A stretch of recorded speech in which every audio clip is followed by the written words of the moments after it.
So, let's talk about Rome. The story usually starts with a legend. Two twin brothers, Romulus and Remus, are abandoned. A she-wolf finds them and raises them as her own. It's a great story, right? Full of drama and destiny. Eventually, Romulus kills Remus and founds a city on 7 hills in 753 BCE. He names it Rome after himself, which is a bit of a power move. This origin myth was super important to the Romans. It told them they were special, destined for greatness from the very beginning. It was their superhero origin story, and they stuck to it for centuries. But history is rarely just about myths. The real story is a bit less dramatic. Early Rome was a small city-state ruled by kings. The Romans, however, got tired of being told what to do by one guy.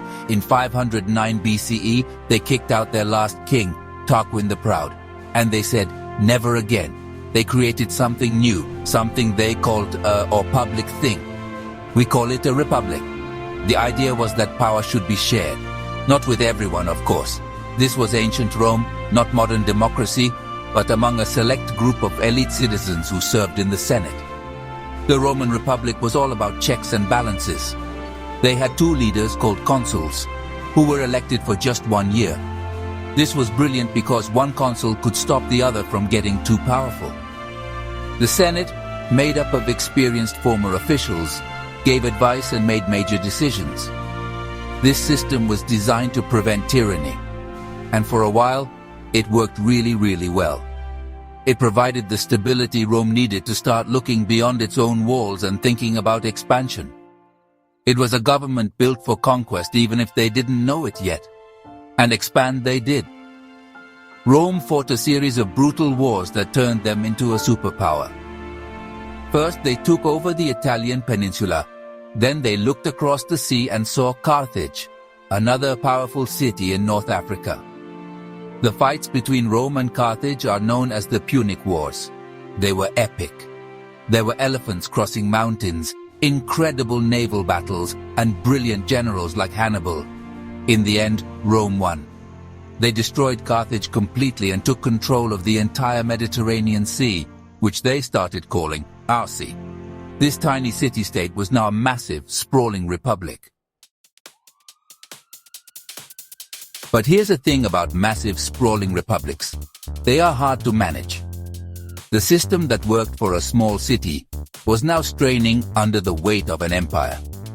The wealth from conquered lands flowed back to Rome, but it didn't go to everyone. It went to the super-rich senators and generals. This created a huge gap between the rich and the poor. Small farmers who had served in the army came home to find their land gone, bought up by wealthy elites. They flocked to the city of Rome, unemployed and angry.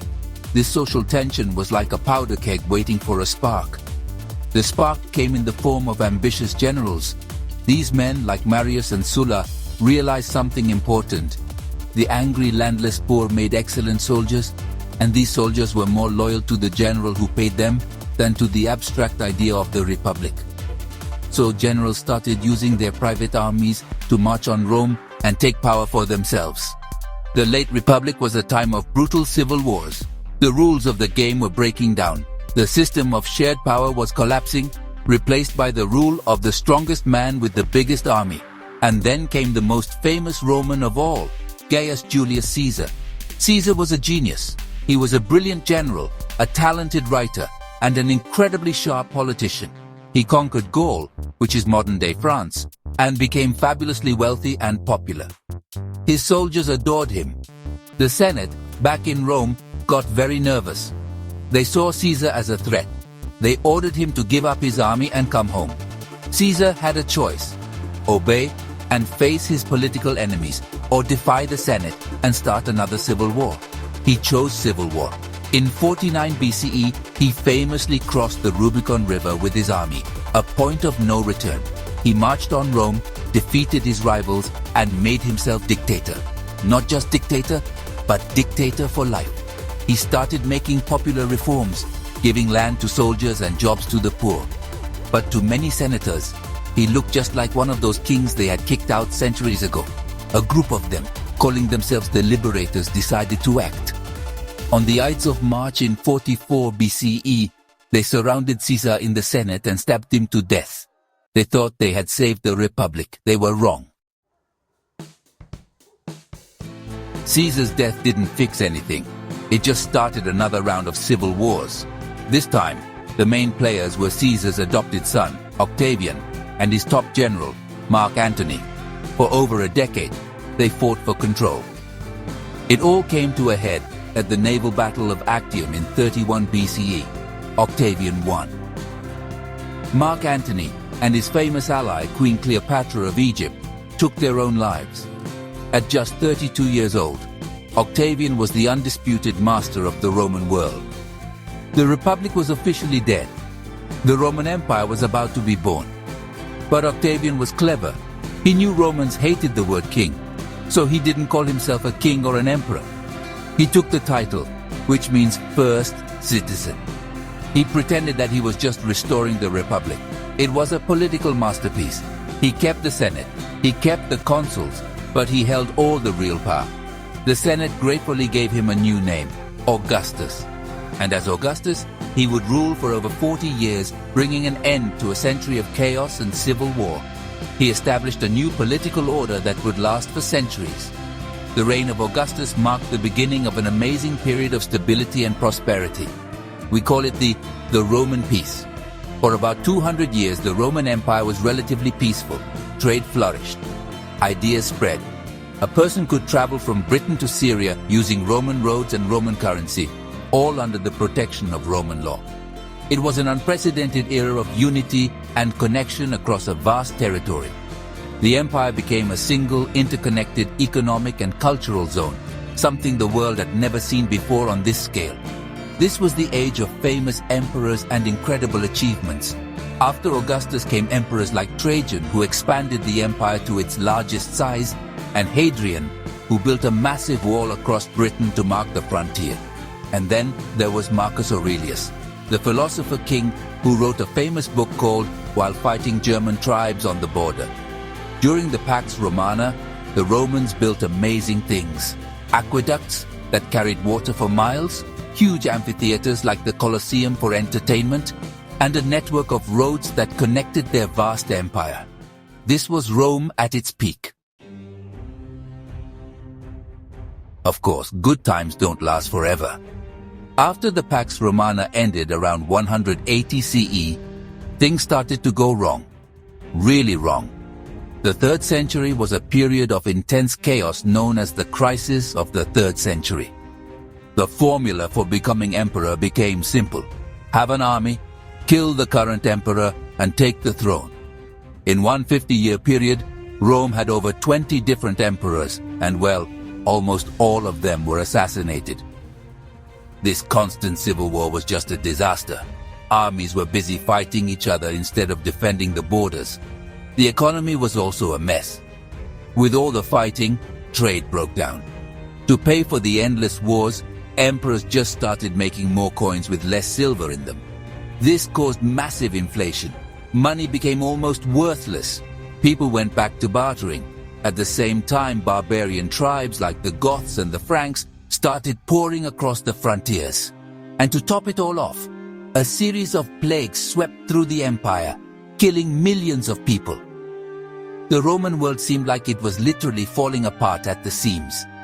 Just when it looked like the end, another strong general seized power. His name was Diocletian. He realized the empire was just too big and too broken for one person to rule. So he did something radical. He split it in two. He created a system called the Tetrarchy, or Rule of 4. There would be 2 senior emperors, called Augusti, and 2 junior emperors, called Caesars. One team would rule the west, and the other would rule the east. It was a desperate attempt to bring order back to the chaos, to make the empire manageable again. Diocletian's reforms were just the beginning of a massive transformation. After him came another powerful emperor, Constantine the Great. Constantine continued many of Diocletian's reforms, but he made 2 changes that would alter history forever. First, he moved the capital of the empire from Rome to a new city he built in the east. He called it Constantinople. Second, and most importantly, he became the first Roman emperor to convert to Christianity. He issued the Edict of Milan, which made Christianity a legal religion. The faith that Rome had once persecuted was now on its way to becoming the official religion of the empire. Constantine's new capital, Constantinople, was a smart move. The eastern half of the empire was richer, more urbanized, and easier to defend. The western half, however, was in deep trouble. It faced constant pressure from migrating peoples, whom the Romans called barbarians. In the 4th and 5th centuries, groups like the Goths, Vandals, and Huns pushed deeper and deeper into Roman territory. The Roman army, now mostly made up of barbarian mercenaries, struggled to hold the line. Rome itself was sacked by the Visigoths in 410 and again by the Vandals in 455. The city was no longer the safe heart of the empire. The end of the Western Roman Empire wasn't a single event. It was a long, slow process of decline. There was no single reason for the fall. It was a combination of factors: political instability, economic collapse, endless invasions, and over-reliance on mercenary soldiers who had no loyalty to Rome. The traditional date for the fall is 476 CE. That's the year the last Western Roman emperor, a young boy ironically named Romulus Augustulus, was deposed by a Germanic chieftain. But in reality, the empire in the West had been crumbling for a long time. But wait, this is one of the most important things to remember about the fall of Rome. Only the western half fell. The Eastern Roman Empire, with its capital at Constantinople, didn't fall. It kept going. And it didn't just survive, it thrived. We call this empire the Byzantine Empire, and it lasted for another 1,000 years, until 1453. The Byzantines still called themselves Romans. They preserved Roman law, Greek culture, and Christian traditions. They were the direct continuation of the Roman state, a powerful and brilliant civilization in their own right. So, what did the Romans ever do for us? The answer is a lot. Their legacy is all around us. Many of our languages like French, Spanish, and Italian come directly from Latin. Our legal systems are heavily based on Roman law, with concepts like innocent until proven guilty. Their architecture, the arch, the dome, the use of concrete, is still used today. They gave us engineering marvels like roads and aqueducts, and the idea of a republic, a government of laws, has shaped political thought for centuries. The story of Rome, its rise from a small city to a world empire, and its eventual transformation, is a story that continues to shape our world.